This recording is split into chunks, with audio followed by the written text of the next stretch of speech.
Muchas gracias. Primero que todo, bueno, me toca de último, de penúltimo, sí, cierto, acá todavía. Me toca de penúltimo, sé que todos están cansados y yo desgraciadamente con un problema tecnológico, mi presentación por alguna razón de esas ley de Murphy se descompuso y se desapareció. Y entonces voy a tener que hacer uso de mi carisma para mantener la atención de ustedes y desgraciadamente, bueno, vamos a solucionar algunas, tengo que hacer un reacomodo un poquito de la presentación. Al final sí vamos a tener alguna imagen porque gracias, por dicha, que en mi país existe un informe que es muy útil en estos temas, que se llama el Informe del Estado de la Nación, que se viene haciendo desde 1994, que es un diagnóstico espectacular, donde además vamos a tener mucha información gráfica que ustedes van a poder ver y que creo que les va a interesar. Primero que todo, agradecer a Armando y a la ONG Gobierno y Análisis Político la invitación a este evento tan importante. Primero también decirles que yo no soy académico, propiamente dicho, soy político y actualmente ocupo el cargo de vicepresidente del Partido Liberal Progresista en Costa Rica, que es un partido de reciente creación. Y somos un partido de gente joven que aspira a tomar el relevo generacional en un país en donde llevamos muchos años con la misma clase política y en donde nos encontramos casualmente en un reacomodo generacional y partidario.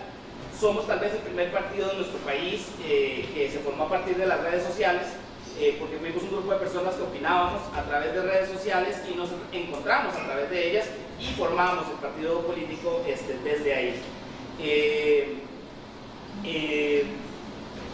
Primero hicimos una plataforma virtual donde como centro de reflexión y de ahí saltamos y dimos el paso a la parte política. Por lo tanto, mi intervención del día de hoy es la de un político y no la de un académico, pero yo creo que un político que siempre ha creído que usando los insumos de los académicos como una fuente para entender mejor la realidad social, tanto de mi país como del panorama internacional.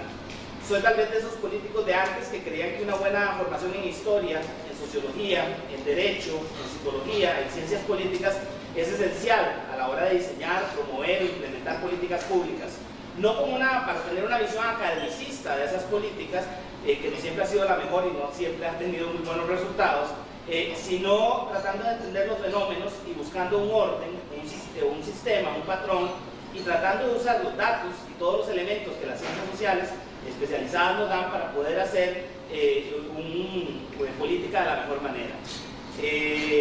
Y hoy toca hablar del estado de bienestar en mi país, y aunque a muchos puede sonar extraño que un político de un partido que se hace llamar liberal y progresista hable de esto, a la vez que es un tema que normalmente se ha identificado más con los partidos socialdemócratas, socialistas y todo esto, creo que vengo a darles una visión de lo que fue, ha sido y es en la actualidad el estado de bienestar en mi país. Quiero acotar que es muy interesante, voy a tratar de ser breve, pero es interesante porque en mi país es un ejemplo, a diferencia de la vez anterior, de que sí se puede tener un estado de bienestar sin necesidad de coartar las libertades políticas, por ejemplo. Tenemos niveles similares que a Cuba en muchas cosas, y no hemos tenido necesidad de mandar a nadie a prisión, y tenemos todas las estadísticas a disposición de quien quiera. Se ha generado datos de pobreza. Me llamaba la atención los compañeros de México que mencionaban ahora antes que no habían datos de pobreza en México, o sea, en la década de los 90. Bueno, en mi país desde los años 50 hay datos sobre pobreza. Pues ven,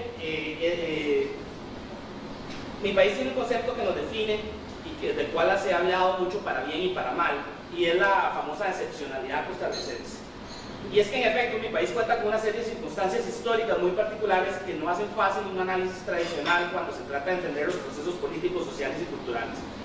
Pero esa excepcionalidad se ha usado para bien y para mal, a veces para creernos demasiado y creer que no tenemos los mismos problemas, y yo escucho hoy muchos de los problemas tanto de México como de Cuba y los compartimos. Y por otro lado también se ha usado como de forma negativa para decir, no, es que ellos son excepcionales, es que ellos son diferentes. No, señores, o sea, somos muy similares y podemos llegar a los mismos resultados. Nada más que hemos tenido no solo una serie de circunstancias, sino también hemos decidido, y no nos ha sido fácil. llegar a donde estamos. Solo les voy a hablar ahorita de dividí mi presentación en 3 secciones, que como les digo voy a pasar muy rápido en algunas, en otras voy a tratar de no extenderme tanto. Voy a contar un poco de las circunstancias históricas que sirvieron de marco para la adopción del Estado de Bienestar en Costa Rica, que aunque les suene ahí, ¿para qué quiero yo saber? Porque las circunstancias históricas particulares es para que vean que tampoco fue una cuestión del destino que nada más nos llegó y nos tocó y ya nosotros tuvimos un sistema de bienestar como el que hemos tenido, sino que nos costó muchísimo y que hubo mucho conflicto para que se diera. Tanto que en la década en que se aprueba el Estado de Bienestar, que es a principios de los años 40, termina con una guerra civil. Y no estoy diciendo que la guerra civil haya sido consecuencia del Estado de Bienestar, pero sí tuvo algo que ver, y tuvo algo muy importante que ver, el hecho de que creó una conflictividad social tal que se llevó a una guerra civil, una de las pocas que ha tenido Costa Rica. Y no es casual. Costa Rica ya a principios de siglo había tenido un gobierno que había tratado de establecer, por ejemplo, el impuesto sobre la renta para cobrarle a los más ricos, el impuesto territorial para cobrarle a los grandes personas que eran dueñas de propiedades, y cayó en la primera dictadura que tuvimos nosotros, que fue de 1917 a 1919. Lo que sí quiere decir como patrón que sí se generó alguna conflictividad y que tuvimos que resolverlo, pero ahí sí hay una cuestión de excepcionalidad de Costa Rica, que es que siempre hemos tenido una capacidad de llegar a acuerdos, de buscar confluencias a pesar de tener diferencias muy grandes. Y eso ha sido, sí, una parte de nuestra excepcionalidad. Y ahora que les voy a contar un poquito de la historia de cómo surgió el Estado de Bienestar en Costa Rica. Quiero nada más decirles, esa es la primera parte donde les voy a contar un poquito de la historia. Luego voy a usar una perspectiva de análisis sociológica elaborada por una académica uruguaya que elabora en Costa Rica, que se llama Juliana Martínez Frondosi, una académica de izquierdas, con unos trabajos impresionantes en análisis del Estado de Bienestar en toda América Latina y específicamente en Costa Rica. Lo voy a usar solo para usar la tipología que ella utiliza de dónde está Costa Rica ubicado frente a los otros países, porque creo que también el Estado de Bienestar es importante verlo, cuáles tipos de Estado de Bienestar tenemos en América Latina. Y van a sorprenderse de algunas de las cosas que salen de ahí. Lo voy a pasar eso muy por encima.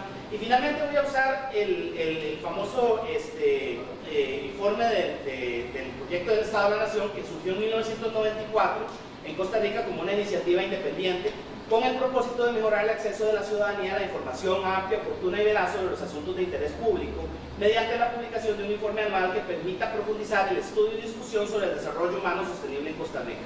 Año tras año, desde 1994, hemos tenido un informe que los invito a que lo busquen en línea, están ahí todos, es interesantísimo porque te da una cantidad de insumos impresionantes para tomar decisiones públicas. El político que en Costa Rica diga que no tiene de dónde para tomar decisiones es un gran mentiroso, porque sencillamente tenés de la mejor información en donde te dicen dónde te está doliendo el zapato, en donde te dice cuánto hemos avanzado, cuánto hemos atrasado, cuánto nos hemos ido para atrás en una cosa y cuánto nos hemos ido en otra.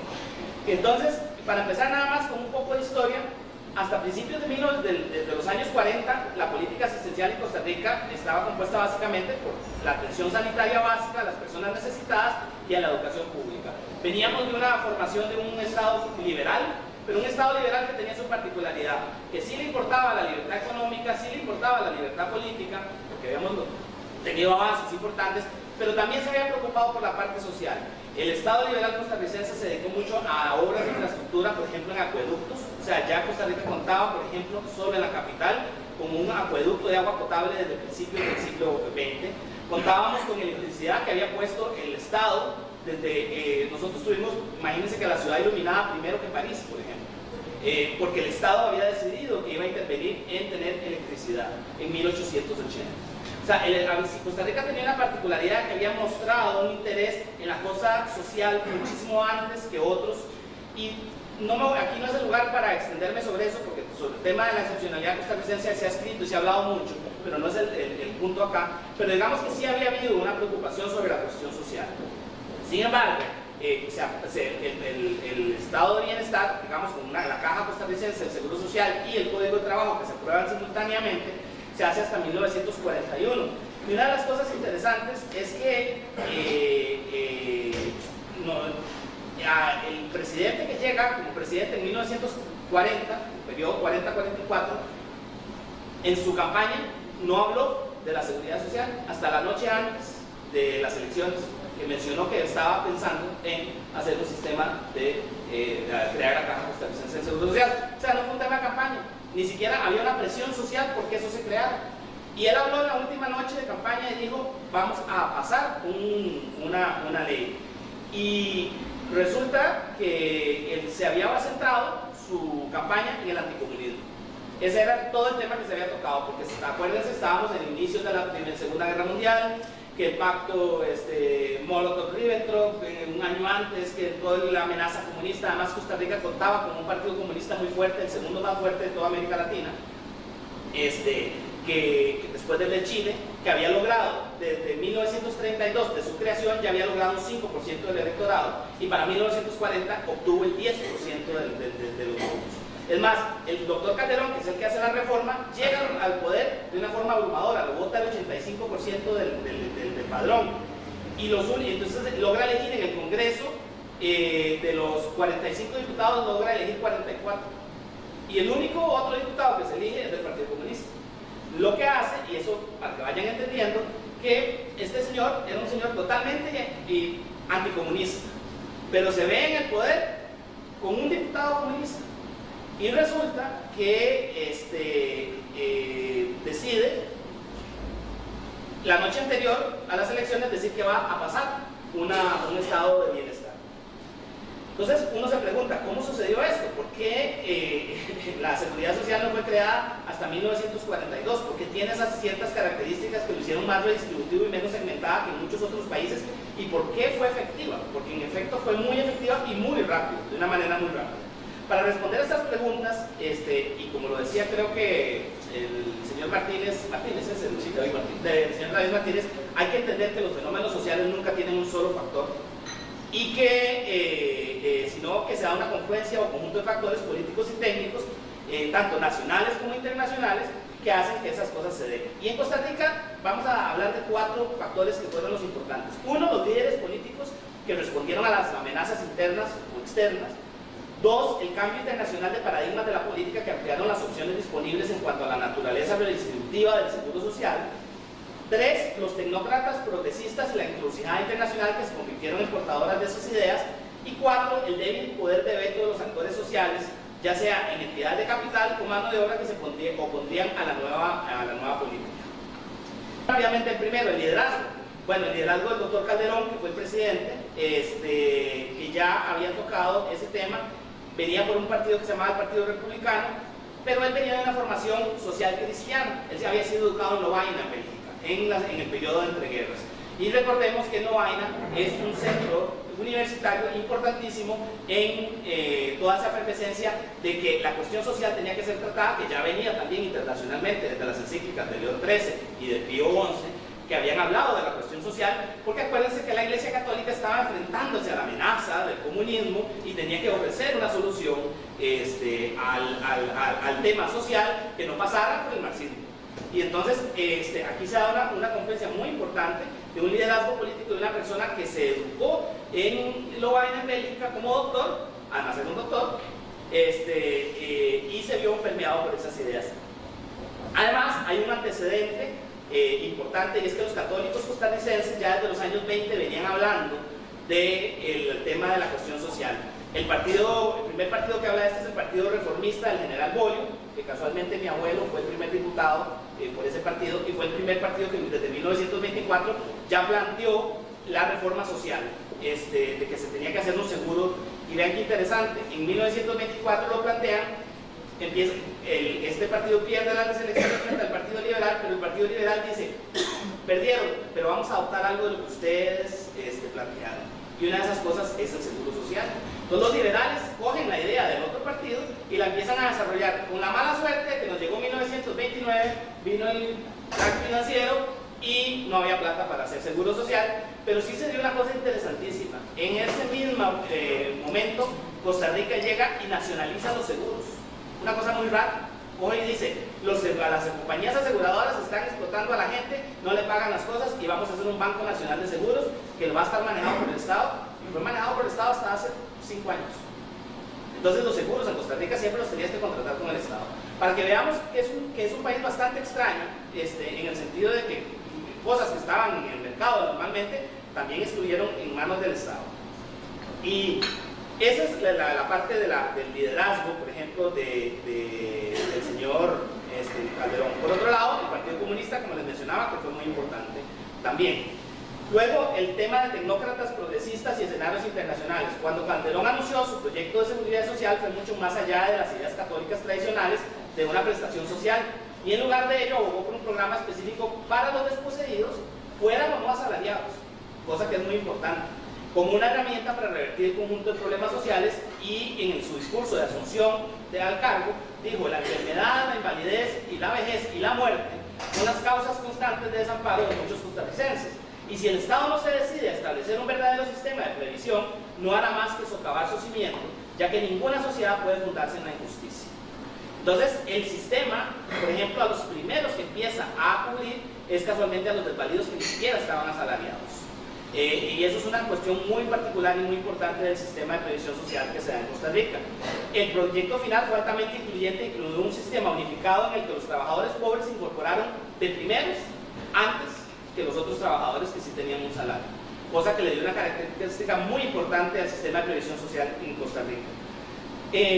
¿Y cómo se dio esto? Bueno, también hubo un asunto internacional importante. Nosotros hay que recordar que después de la Primera Guerra Mundial se da el surgimiento de la OIT, que mencionaba ahora Alén, y que se llamaba la IA, creo que es que se llama con las siglas en inglés. Costa Rica no formó parte de esa organización, fue el único país de toda América Latina que no formó parte. Sin embargo, Costa Rica se influenció mucho por Chile. Chile y Costa Rica han tenido un ligamen comercial, histórico muy importante. Y vean ustedes cómo hasta las cosas personales tienen importancia muchas veces en los grandes hechos históricos. Muchas de las personas que se habían ido junto con el doctor Calderón a estudiar, a hacerse médicos, abogados en Europa, resulta que el director de la Seguridad Social chilena había sido compañero de uno de los compañeros políticos del doctor Calderón. Y entonces esa amistad generó que él había vivido el sistema de seguridad chileno, y entonces le pareció interesante y dijo: vamos a aprender. Y el señor director de la Seguridad Social chilena viaja a Costa Rica con una misión de la seguridad chilena a exponer cuáles eran las grandes ventajas ya desde los años 30. Entonces, más que por ejemplo la OIT, que estaba propugnando por tener sistemas de seguridad ya desde los años 30, fue la influencia chilena, por ejemplo, una de las más importantes. Y tampoco hay que olvidar una influencia muy importante que fue la influencia de Roosevelt con el New Deal, que recuerden que Roosevelt en el año 36 más o menos, nada más que el sistema estadounidense se olvidó de la parte de salud y dejaron nada más las pensiones, pero hicieron un sistema de beneficencia o de seguridad social, y fue una influencia también importante hacia Costa Rica. Luego, les voy a decir, sí, el doctor Calderón tuvo un montón de gente a su favor, pero resulta que había unos tecnócratas, todas estas personas, y vean qué interesante lo que mencionaban, creo que en la primera mesa, sobre la importancia de los científicos sociales y los académicos, y que no siempre los oyen, pero en esta ocasión se dio la circunstancia de que nadie sabía mucho sobre el sistema de bienestar social, y resulta que la ley pasó con absolutamente los 45 votos. Solo votó, no, perdón, con 44, solo una persona votó en contra de esa ley, y fue que dejaron que los que sabían expusieran técnicamente cómo debía ser el sistema de previsión social. Y entonces la ley pasó en un lapso de 3 meses, se aprobó, y resulta que además ni siquiera hubo oposición social, porque hay que entender que, digamos, Costa Rica, el sistema productivo en aquel momento estaba basado en la producción de café, y resulta que la ley establecía que nadie iba a ser objeto de esta ley si no trabajaban hasta 180 días anuales. Y el café es una producción que requiere mucho trabajo estacional, y entonces muchos de los grandes productores de café decían: no, yo no me voy a ver afectado por este asunto. Claro, y entonces no plantearon oposición al sistema. Lo que no se dieron cuenta fue que posteriormente se iban a ver afectados y no les quedó ya de otra. Entonces, hay un montón de particularidades interesantísimas sobre la aprobación de esa ley. Otra muy interesante: se dio la alianza entre la Iglesia Católica, el Partido Comunista y los conservadores franquistas. Vean qué alianza más extraña. El Partido Comunista, junto a la Iglesia y junto a los franquistas, son los que promueven la ley del Código de Trabajo y de la Caja Costarricense del Seguro Social. Y hay una foto impresionante que la podemos ver, que se llamaba el desfile de cuando se aprobaron las garantías sociales, en donde van en un jeep por San José, el presidente Calderón, el arzobispo, Monseñor Sanabria, a la par, y don Manuel Mora, el líder histórico del Partido Comunista, los tres subidos, festejando la aprobación de la seguridad social. Rarísimo, una cosa extrañísima. Y los socialdemócratas, que estaban en la oposición junto con los liberales, estaban de acuerdo, con algunas pequeñas diferencias, pero estuvieron de acuerdo también. Entonces fue una ley de una aprobación muy general. Yo sé que me queda poco tiempo y yo me podría pasar horas hablando sobre el tema histórico, que es realmente interesante. Nada más acotar cositas, aunque anecdóticas, importantes. La implementación fue rapidísima, al segundo año ya tenían montada la caja. Se le dio una previsión de bastante dinero, que el dinero que se generó para pagar esto fue a través de una subida en el impuesto del alcohol y del tabaco. Y se le dio la suma de alrededor de $500,000 para funcionar el primer año, que en moneda y en dinero de esa época era bastante dinero. Y fue bastante fuerte la supervisión. Solo para ponerles un ejemplo, ya para 1945, con 3 años de funcionamiento, se encuentra el primer patrono que reportaba menos dinero y se había establecido penalmente que un patrono que reportara menos dinero por el trabajador iba 500 días a la cárcel. O sea, estábamos hablando de que el primer patrono que se condenó fue casi 2 años a la cárcel por no reportar los salarios que se tenían que dar. Son cuestiones interesantes, lo que significa de la importancia que se le dio. Primeramente, obviamente, afectó al sector urbano, servicios. El sector rural costó un poco más que llegara, fue llegando paulatinamente. No voy a irme en muchos detalles, tenía detalles muy interesantes, pero desgraciadamente no me da tiempo. Nada más contarles rapidísimo, más de lo que pasé este primer inicio. ¿Qué pasó después de la adopción de la Caja Costarricense? Bueno, viene una revolución en 1948, en donde uno de los temas, ejes que se tocan en la revolución es que si los que se están oponiendo al gobierno y los que hacen la revolución quieren hacerla para quitar las garantías sociales. Y no, aunque triunfó, los triunfadores de la revolución fueron los contrarios a quienes habían establecido las garantías sociales, las mantuvieron, y fueron los socialdemócratas. No solo las mantuvieron, sino que profundizaron el modelo, nacionalizaron la banca, nacionalizaron la electricidad y la telefonía, y hicieron, bueno, fue la época de oro de la planificación estatal. Profundizaron en temas de educación, se enfocaron en cobertura, por ejemplo, secundaria, en los años 50 y 60 se crearon el triple de colegios para que la gente tuviera mejor educación, y se universalizó totalmente los seguros de salud. Se invirtió muchísimo. Costa Rica tuvo su época de oro entre 1950 y 1970, en donde tenía tasas de crecimiento anuales del 9 y 10%. Se vio beneficiada por todo el boom de esas épocas, y obviamente fue la época de oro, en donde además se dio un paso monstruoso entre la gente que estaba en condición de pobreza hacia capas medias. Pero bueno, también como lo mencionaban ahora, usted va sacando a la gente de la pobreza, pero al sacar a la gente de la pobreza, las demandas se le acrecientan. Las clases que se empiezan a hacer, clases medias, empiezan a demandar muchos más servicios. Y ya no es solo que le den el alimento, ya no es solo que le den la educación primaria, ya no solo es que me den esto, sino que empiezan a crecer. Fue uno de los grandes problemas casualmente que tuvo Dilma con el tema de la sacada de la pobreza de un montón de gente de Lula, que llegó, a Dilma le tocó ir a lidiar con todos los que habían salido de la pobreza, y ahora le estaba pidiendo caminos, mejores clínicas, mejores esto, y ya no era solo que me dejaran, tener yo lo básico para comer, ¿verdad? Y ese es uno de los grandes retos que también tenemos todos como sociedades en este momento, y pues tenemos que entender que sacar de la pobreza hay que planificar a futuro, de cuando ya la gente esté fuera de esa pobreza, ¿qué vamos a hacer?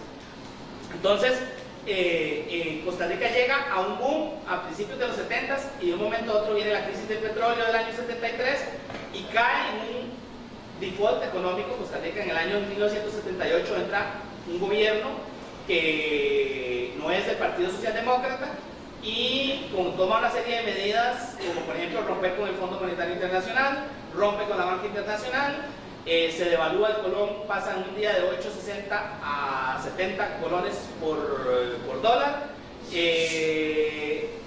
habíamos llegado para 1978 a tener un 30% de la población en estado de pobreza. Y en 2 años brincamos de 30% al 54%. O sea, en 2 años, todo lo que se había hecho en 50 y el resto de años, nos vimos de un momento a otro con unos niveles de pobreza que no eran los típicos de Costa Rica, que eran más normales, digamos, en América Latina. Y Costa Rica además quedó en default, y ningún organismo internacional le prestó un solo dólar entre 1980 y 1990 que se renegocia la deuda externa. No voy a decir, eso sí, que no fue que no nos prestaron un solo dólar. Recordemos que estábamos en plena Guerra Fría, estaba el conflicto con Nicaragua, estaba la guerrilla en El Salvador, estaba Guatemala, y obviamente Estados Unidos le interesaba prestarnos mucho dinero para mantener la democracia costarricense inmune a el tema del comunismo internacional y todo eso, y fue gracias a la ayuda económica de Estados Unidos que se lo logramos más o menos mantener, pero se entró dentro de la época, como lo decía la primera expositora, del consenso de Washington, en donde se empiezan a hacer una serie de cambios. Entonces, les pongo nada más ese panorama tan grande de cómo se desarrolló, y, ay Dios mío, 3 minutos, bueno, básicamente, regímenes de bienestar de América Latina, se los quiero exponer un poquito de toda la socióloga esta, Juliana Martínez Frondosi, muy rápidamente. Ella clasifica en 3 tipos de regímenes. Está el régimen, y entonces clasifica los estados de América Latina en cada uno de estos regímenes. Está el régimen estatal productivista, que es el estado que interviene en aquellas áreas en que el mercado no resuelve, o para aquella parte de la población para la cual el intercambio mercantil no es suficiente. El carácter productivista alude a una búsqueda del Estado por ser funcional a las demandas del mercado y en todo caso por compensar sus deficiencias. Por eso en este régimen el sector privado tiene un papel protagónico en la política social financiada del bolsillo, aunque sea con recursos públicos. Este primer régimen estatal productivista tenemos, por ejemplo, a Chile y a Argentina. Esos son los 2 países que calzan más perfectamente en su régimen de bienestar con el estatal productivista. Luego tenemos el régimen de bienestar estatal proteccionista, no productivista. En este caso interviene aún en áreas, el Estado interviene en áreas que podrían ser de predominio del mercado, como la seguridad social, y para la población que no necesariamente se encuentra en condiciones de pobreza. El carácter proteccionista, en cambio, alude a que hay áreas de la vida social que se mantienen bajo presencia estatal porque se considera deseable sacarla o reducir su dependencia del intercambio mercantil. Estos casos del estatal proteccionista tenemos, por ejemplo, el caso de México, el caso de Costa Rica, Brasil, Costa Rica, Panamá, Uruguay y México son los que están dentro de este segundo rango. Y los del tercer rango son los famosos del régimen de bienestar familiarista, que es casi que dependen en la comunidad, en la familia, para la protección digamos, de la seguridad, que son todos los demás estados como Guatemala, El Salvador, Bolivia, Paraguay. Obviamente les estoy haciendo una visión mega rápida, hay un montón de características muy especiales que explican por qué un país está en uno, y este último régimen de bienestar familiarista además se subdivide en tres categorías, pero es un mecanismo de análisis de una tipología de cómo son los tipos de estado de bienestar. Y bueno, como me quedan 3 minutos, voy a hablar de Costa Rica así como corriendo. Si quieres me pones el informe del Estado de la Nación, ya te digo en qué página.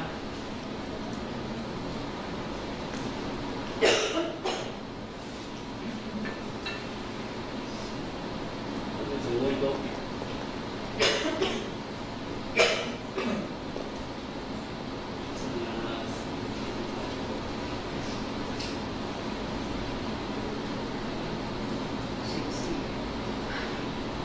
Ponémelo por favor en la página 75. Bueno, el informe del Estado de la Nación habla sobre muchos temas, no siempre toca todos los mismos temas, pero sí hay algunos que son importantes. Y tenemos, por ejemplo, bastante despacio ahí, bueno, este es el desarrollo sostenible, ¿no? Esta es la parte de desarrollo sostenible, equidad e integración social.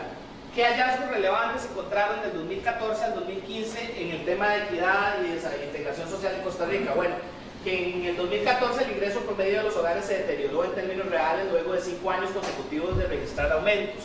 Entonces vean qué interesante cómo es un estudio que nos va diciendo cómo se está comportando una serie de indicadores sociales para poder tomar buenas decisiones. Entre el 2010 y el 2014 el aumento de la desigualdad medida con el coeficiente de Gini se originó en 3 fuentes de ingreso: las ganancias de los empleadores, los salarios de los trabajadores calificados y las pensiones contributivas. La pobreza total aumentó 1,7 puntos porcentuales entre 2013 y 2014. Estamos hablando de que en Costa Rica tenemos desde la década de 1990, tenemos estancado la pobreza, que no se mueve, como lo decían también al principio, no se puede medir en 1 o 2 años, porque siempre se mueve un 1 punto el resto, 2 puntos el resto, lo que sea, pero realmente tenemos años. Y lo más interesante es que la inversión en políticas sociales ha ido en un aumento muy grande, lo que nos está diciendo que no estamos siendo efectivos. Por más que cada día le destinamos más a la inversión social, no estamos siendo efectivos sacando a la gente de la pobreza. ¿Qué estamos haciendo? Administrando pobreza. Estamos teniendo programas, Costa Rica tiene 46 programas que luchan contra la pobreza. Y de esos 46 programas han ido en un aumento impresionante. Todavía el año pasado se aumentó más, todavía el presupuesto que se destinó a pobreza. Y resulta que seguimos, más bien aumentó la pobreza. ¿Qué estamos haciendo? Estamos administrando pobres, no estamos sacándolos, por muchas de las razones que también mencionaban antes. Porque resulta que tenés el subsidio para tal cosa y la señora, para ir a sacarlo tiene que ir un día completo, y resulta que ya entonces eso la hace, entonces empiezan a haber los expertos en el sistema que empiezan a sacar ayudas de un lado y del otro, y que resulta que entonces hay un montón de pobres que tienen 3 trabajos, una familia de 5 miembros, y resulta que entonces no le da tiempo para ir a sacar el permiso de pobreza o lo que sea. Otras cosas interesantes, por ejemplo, esto, si al ingreso de los hogares se le suman las transferencias que reciben los beneficiarios del IMAS, que es el Instituto Mixto de Ayuda Social allá en Costa Rica, y el Fondo Nacional de Becas, así como las pensiones del régimen no contributivo, el efecto global de estos programas es una reducción de aproximadamente 2 puntos porcentuales en la pobreza. O sea, estamos hablando de que las ayudas estatales hacen que el índice de pobreza todavía caiga un poco más, ¿verdad? O sea, que si quitáramos esas ayudas, todavía la pobreza estaría muchísimo más. ¿Qué pasó también entre el 2014? Por ejemplo, uno de los temas dice: pese a las restricciones fiscales y el modesto crecimiento económico, porque estamos con un problema de crecimiento en Costa Rica en este momento, la inversión social pública tuvo una leve expansión, con lo cual acumuló 3 años consecutivos de aumento, y más que compensó la concentración real sufrida en el 2011. Si se considera el crecimiento de la población, la inversión social pública per cápita del 2014 fue un 1,8% mayor que la del 2013. Por primera vez en 34 años el país logró recuperar los niveles reales de inversión social pública que en el año de 1980, que fue cuando caímos en la crisis. Voy a hacer rápidamente, o sea, desgraciadamente el tiempo se me fue, no me ayudó el hecho de que no tenía la exposición que ya traía. Voy a tratar de hacer algunas conclusiones muy rápidas. América Latina tiene todas las condiciones para poder ser efectiva y exitosa en un sistema de bienestar social. Lo prueban que existimos países que hemos podido lograr, y eso no significa que seamos perfectos, tenemos muchísimos problemas. En este momento tenemos una tasa de desempleo, por ejemplo, del 9,7%, que es un desempleo descomunal. Solo en las mujeres es del 12%, en los hombres es del 8%. Tenemos un desempleo rural que sube al casi 36%. Estamos llegando al pico, por ejemplo, hablando demográficamente, en donde ya estamos teniendo menos nacimientos que las personas que se mueren, y lo que significa que tenemos una carga a futuro muy importante para el tema de las pensiones. Estamos teniendo un problema gravísimo de déficit fiscal. Todo este aumento en ingreso en desarrollo social se dio con un déficit fiscal que va a llegar este año al 6,7%, que es una monstruosidad. O sea, realmente Costa Rica en este momento está en un peligro de caer en un default. Ha bajado, las calificadoras internacionales le han bajado, le ha subido el nivel de riesgo a la deuda costarricense, porque no ha logrado solucionar un problema fiscal. Tenemos una caja costarricense del Seguro Social que el 62% del dinero que destina es para pago de salarios. Tenemos médicos en Costa Rica que ganan más que el presidente de la República. En Costa Rica hay alrededor de 35 médicos que ganan más de $15,000 al mes. O hay unos que llegan hasta $25,000 al mes. Un médico de la Caja Costarricense del Seguro Social. Por todo el tema de que no se ha trabajado con el tema de incentivos, de las convenciones colectivas han generado un montón de pluses salariales que están llevando a la quiebra del sistema. Y una cosa importantísima, cuando hablamos de sistemas de seguridad social, tenemos que pensar quién es el destinatario de ese sistema. Y el destinatario es la persona, el ciudadano, no el sistema en sí mismo, ni los empleados que lo ofrecen. Y desgraciadamente en Costa Rica estamos llegando a tener problemas muy, pero muy graves de un gigantismo estatal tan grande que no se está permitiendo seguir invirtiendo o seguir mejorando. Aún así, vivimos de inversión de mucho tiempo, que gracias a Dios se hizo, y hemos llegado a tener, por ejemplo, este año redujimos todavía más la tasa de mortalidad infantil, que nos hace en este momento ser el país, acabamos de pasar a Cuba como el país con menor mortalidad infantil. Somos un país que tiene la esperanza de vida más alta de toda América Latina. Una mujer en Costa Rica tiene una esperanza de vida de 82 años y un costarricense tiene una esperanza de vida de 80 años, 79, 80. Uno dice, ay sí, qué bueno, tenemos la esperanza, ¿cómo la vamos a pagar? ¿Cómo vamos a mantener a todas esas personas? Bueno, yo sí me alegro, o sea, digo yo, me alegro que tengamos esa esperanza de vida, pero si no pensamos a futuro, vamos a tener un problema en donde podemos venirnos para atrás, y ya lo vimos como en un momento de crisis Costa Rica pasó de tener, como les digo, del 30% que lo habíamos bajado a tener el 54% de niveles de pobreza. Entonces, ¿qué quiero decir con todo esto y con lo que hemos hablado hoy? Creo que compartimos muchísimas problemáticas. Hasta los modelos más exitosos como el nuestro tienen una serie de problemas muy graves que también se parecen mucho a las de ustedes. Créanme que cuando yo escuchaba hablar al principio sobre los problemas que se dan en México, muchas veces estaba escuchando como hablar también problemas que se daban en Costa Rica. Obviamente Cuba es un caso muy particular, sin embargo Cuba, que compartimos muchísimos de los niveles altísimos y que también están ellos en un momento de crisis en que todo eso se puede venir abajo y que no, cuidado, no está abajo desde hace tiempo porque no tenemos estadísticas verdaderas para saber si verdaderamente lo que se dice que es eso, ¿verdad? Pero, y otra de las cosas que quiero rescatar finalmente es, en Costa Rica tenemos un dicho que dice que para que haya chocolate tiene que haber cacao. Si queremos un estado de bienestar tenemos que tener el dinero para poder financiarlo. Y un estado necesita estar creciendo y ser productivo y que hayan empleos para que se pueda dar. Entonces, pensar que es solo nada más destinar dinero y que el estado se encargue sin pensar en la productividad del país es una gran irresponsabilidad. En Costa Rica ya hemos tenido tales niveles que la gente exige cosas y a mí me alegran. Por ejemplo, el año pasado el presidente determinó, sin que se aprobara, por ejemplo, el matrimonio de personas del mismo sexo. En este momento el seguro de salud cubre a las personas que tienen una pareja que es del mismo sexo, y el seguro de salud lo cubre. Usted nada más llega y lo asegura cubierto. Si yo tengo seguro y la otra pareja no tiene, está cubierto. Nosotros tenemos, por ejemplo, ya un seguro para cuidar a personas viejas. En este momento hay personas que si usted tiene un padre que está con una enfermedad, al final de sus días, usted lo cubre un seguro por tantos meses para que usted pueda dedicarse y no tenga que ir al trabajo. O sea, estamos teniendo una serie de ventajas, pero eso hay que pagarlo.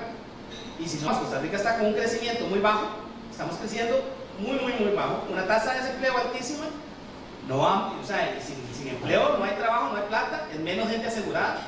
Entonces, verdaderamente tenemos muchos retos. Les pido disculpas por todo tan rápido, pero no sé si tienen alguna duda, con muchísimo gusto se las...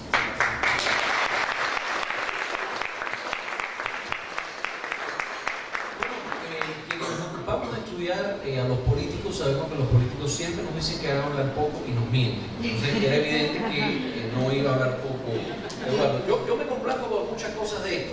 Estoy encomendado a hacer unos breves comentarios.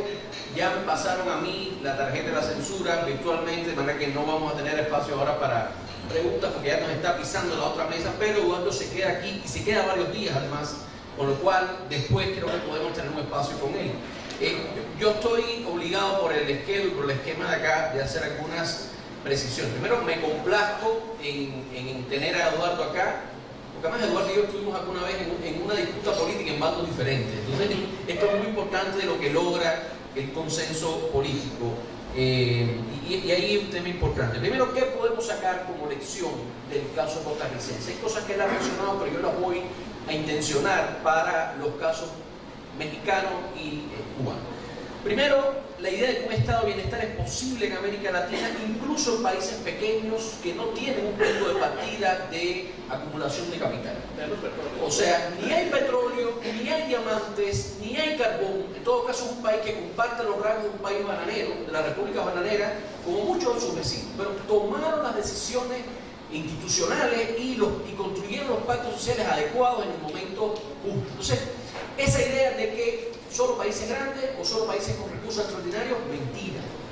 Vivimos en un país grande y no hemos podido resolver el problema de la pobreza y la desigualdad desde mucho tiempo, y aquí se ha dicho que lo que más hemos hecho es tener un archipiélago, en México un archipiélago de particularismos, donde están bien provistos aquellos que están pertenecientes a determinados sindicatos públicos del viejo modelo autoritario corporativo. El resto de la población vive una situación precaria.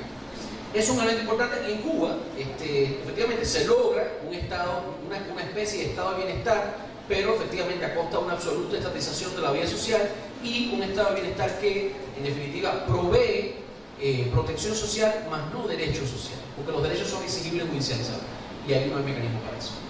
Yo creo que el caso costarricense demuestra que es posible condiciones políticas e institucionales, que además no solamente es un tema institucional que quede en política pública. Yo quiero hacer un reconocimiento, aprovechando que está Eduardo acá, a lo que es el espíritu cívico de la población costarricense, que por ejemplo en la crisis migratoria con los cubanos ha sido el país que mejor ha acogido, paradójicamente. Nicaragua, dirigida por un gobierno aliado al gobierno cubano, expulsó con policía militar a los migrantes cubanos y los golpeó.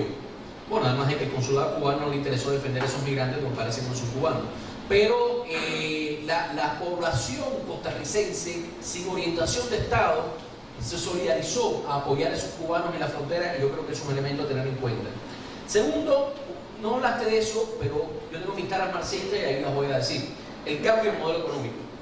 El cambio de modelo económico es importante porque hay una economía política que explica muchas cosas. Y Costa Rica logró un salto de una economía donde había un fuerte componente de exportación de commodity a una economía de servicios con explotación racional del medio ambiente. ¿Qué quiere decir? Que hoy Costa Rica en buena medida depende de un turismo sustentable y genera energía eléctrica cada vez más en una buena medida con fuentes renovables. Y ese brinco además fue en cuestión de 15 años, incluso el pago por reforestación. Bueno, llevamos un año, Costa Rica es el primer país en el mundo que lleva un año de producir el 100% de su energía con fuentes renovables. No hemos quemado una gota de combustibles fósiles en un año y medio.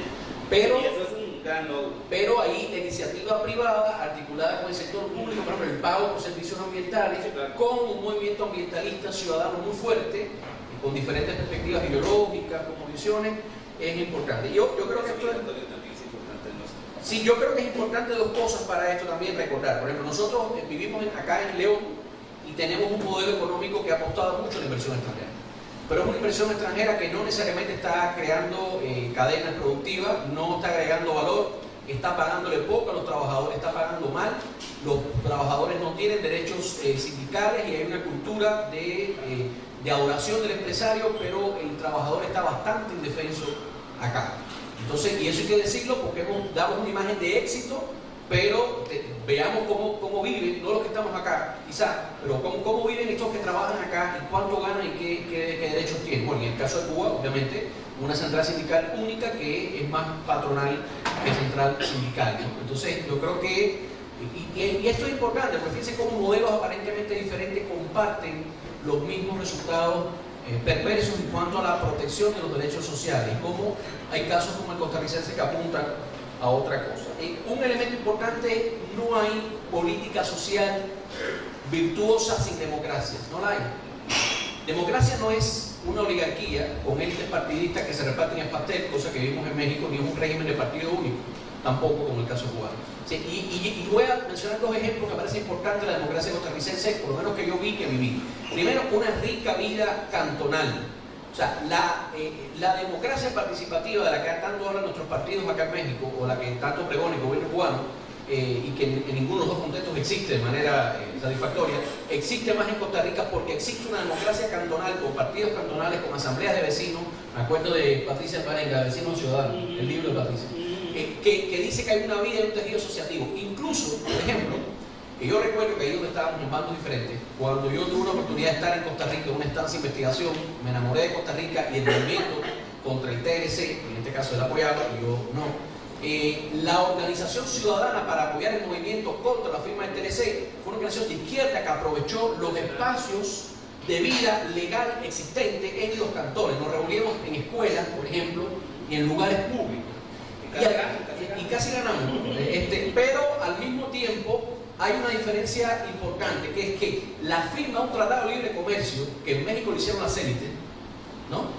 Que en Nicaragua lo hicieron las élites a los puritos, en Costa Rica se llevó al Tribunal Supremo de Elecciones y se llevó a referéndum. 2 años. 2 años un proceso. Entonces, si hubo un mecanismo de democracia ciudadana que decidió sobre un elemento de política económica, eso es casi inédito. Los liberales más conservadores nos dicen que no se puede meter la discusión de la política económica en términos democráticos, y ahí se demostró que sí, en instituciones de la democracia liberal que acompañaron movimientos sociales, o sea que no están peleados. Fíjense cómo hay cosas para pensar en el caso de nuestros países. Y por último, yo creo que es importante el nexo de la academia con la política. Efectivamente, que vos lo mencionaste, el Estado-Nación, porque el Estado-Nación es un proyecto donde está toda la foto del país, donde cuando se presenta, yo me acuerdo en la UCR, va los medios, la academia, el Pepe el vecino que se enteró y va para allá, y usted puede tener a los académicos discutiendo con los políticos y con el vecino toda la política pública, todos los indicadores, no la ausencia de datos que tenemos bajo el modelo cubano o la ficción y el maquillaje que tenemos muchas veces en México, que firmamos todos los convenios, damos todos los datos y después no pasa nada. Entonces, yo creo que hay unas cuantas experiencias que sacar del modelo costarricense. Yo quiero agradecerte, Eduardo, insisto, invitar a todas y todos que tengan después acercamiento con Eduardo, que se queden en León, lo van a ver por ahí comprando zapatos, caminando. Agradecer tu presencia. Muchas gracias. Ratificar antes de darte el certificado, lo que me dicen por la dirección, que por acá en la salida hay una mesa de registro para las organizaciones que quieran venir mañana al taller. Y nada, darte un cordial saludo y pedir un aplauso para Eduardo.